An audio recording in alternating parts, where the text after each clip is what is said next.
وہ انتہائی عشق تھی یا نور بے حساب تھا، میں قید و بند وقت سے آزاد اس صدی میں تھا، وہ دور مصطفیٰ تھا میں مدینہ نبی میں تھا، وہ دور مصطفیٰ تھا میں مدینہ نبی میں تھا۔ صحابی جاتے ہیں آپ صلی اللہ علیہ وسلم کے پاس اور عرض کرتے ہیں، یہ جی آنے والے دور کا ہے امتی گناہ گار، ہند سے یہ ہے حضور، ہے مگر سیاہ کار۔ مسکرا کے آپ نے کہا کہ روکنا نہیں، امتی ہے اور وہ بھی آنے والے دور کا، طے ہوا عصر کے بعد ہوگی میری حاضری، روبرو نبی کے پاس ہوگی میری حاضری۔ تصور عدالت نبی کیا تو ڈر گیا کہ جا کے کیا کہوں گا میں تو سوچ کے ہی مر گیا۔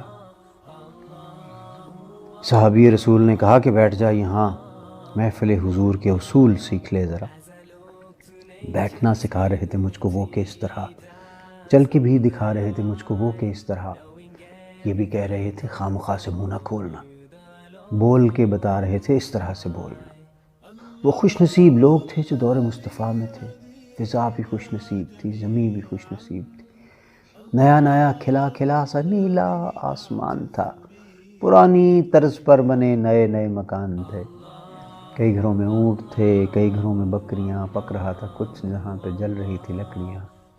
اتنے میں اذاں ہوئی تو رونگٹے کھڑے ہوئے، دل کے جیسے کھل گئے ہوں تالے سب پڑے ہوئے۔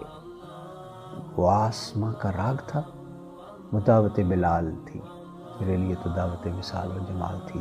دھو لیا نہا کے میں نے وضو بھی بنا لیا، نسبت حضور میں نے عود بھی لگا لیا۔ گھر سے ہم نکل پڑے صحابی رسول کے، جا رہے تھے سبھی سمت مسجد رسول کے۔ وہ دھڑکنیں عجیب تھی، وہ کپ کپی کمال تھی، کہ آنکھ اشک بار تھی سراپا ملال تھی، روح تھی کہ دید کی تڑپ تڑپ تڑپ تڑپ، دل میرا دھڑک دھڑک دھڑک دھڑک دھڑک، ہر قدم پہ بڑھ رہا تھا شوق دید مصطفیٰ، اور ہر قدم پہ گھٹ رہا تھا فاصلہ حضور سے۔ مسکرا کے دیکھتے تھے یوں صحابہ کرام، جیسے کہ وہ جانتے ہوں کون ہے یہ نوجوان۔ دیکھ کے صحابیوں کی پیاری پیاری داڑیاں، جانے کیسے رک گیا میں چوکھٹے حضور پہ، کہ سنت رسول کے بغیر کیسے جاؤ گے، یہ نہ ہو کہ پھیر لیں حضور چہرہ قمر، جیسے ہی بھلا خیال دل کو میرے آ لیا، نسبت حضور میں نے چہرہ بھی سجا لیا، نسبت حضور میں نے چہرہ بھی سجا لیا۔ اللہم صلی اللہ سیدنا محمد وعلی آلہ۔ مدینے کو جائیں یہ جی چاہتا ہے، مدینے کو جائیں یہ جی چاہتا ہے۔